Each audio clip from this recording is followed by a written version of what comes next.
Hudson Taylor's Spiritual Secret, Chapter 10, A Man Shut Up to God. Nothing before, nothing behind. The steps of faith fall on the seeming void and find the rock beneath.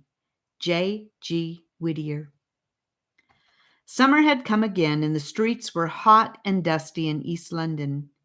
Seeing that Mr. Taylor was not looking well, an old friend invited him down to the coast to spend a few days at Brighton. Mrs. Taylor, who was concerned about his health, was glad to see him go, though she understood only in part the experiences through which he was passing. Even to her, he could not fully show the exercise of soul that was becoming unbearable. So it was alone on the sands at Brighton that Sunday morning that he met the crisis of his life. He had gone to church with others, but the sight of multitudes rejoicing in the blessings of salvation was more than he can bear. Other sheep I have, the lost and perishing in China, for whose souls no man cared. Them also I must bring. And the tones of the Master's voice, the love in the Master's face, pleaded silently. He knew that God was speaking. He knew, as we have seen, that if he yielded to his will and prayed under his guidance, evangelists for inland China would be given. As to their support, he had no anxiety. He who called and sent them would not fail to give them daily bread.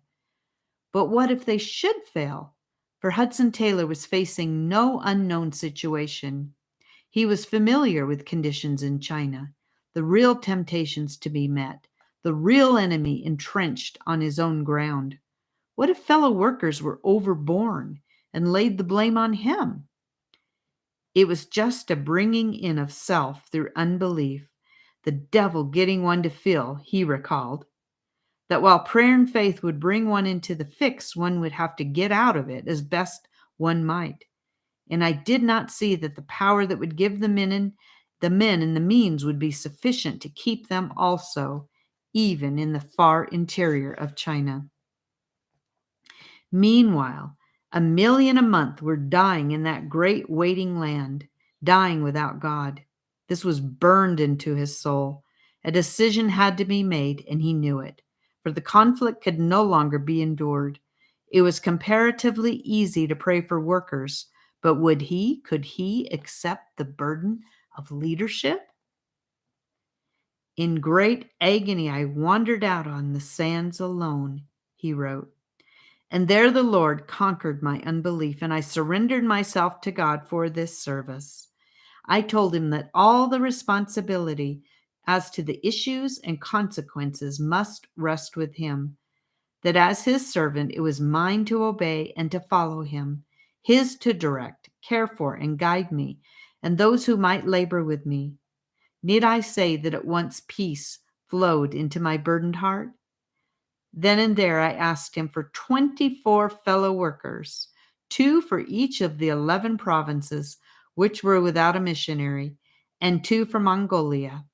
And writing the petition on the margin of the Bible I had with me, I turned homeward, with a heart enjoying rest such as it had been a stranger to for months, and with an assurance that the Lord would bless his own work, and that I should share in the blessing.